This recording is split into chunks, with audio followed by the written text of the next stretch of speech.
లో మంచి జరిగితేనే ఓటు వేయమంటున్నారు కదా. జరుగుతున్న మంచి కంటే జరుగుతున్న చెడే ఎక్కువ. 3 రాజధానులు అని చెప్పి రాష్ట్రాన్ని 3 ముక్కలు చేసి అభివృద్ధికి దూరం చేయడం మొదటి చెడు.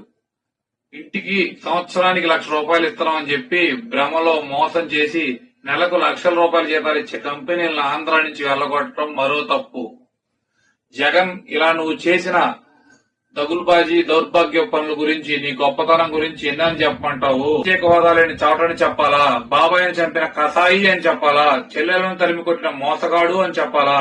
నా ఎస్టీ, నా ఎస్టీ, నా బీసీ అని చెప్పి వాళ్ళని కళ్ళబుల్లి మాటలతో మాయ చేసి వాళ్ళ సప్లాన్ నిధుల్ని కాజేసి వాళ్ళని మోసం చేసిన దగులుబాజీ అని చెప్పాలా? ఏమని చెప్పాలి? ఎంతని చెప్పాలి నీ గొప్పతనం? వెంకటేశ్వర స్వామిని అన్నమయ్య కీర్తించిన కీర్తనల కంటే నీ గొప్పతనం గురించి చెప్పడానికి మేము కొత్తగా ఎన్ని కీర్తనలు రాయాలో జనాలకు ఎలా చెప్పాలో అర్థం కావట్లా. ఇలాంటి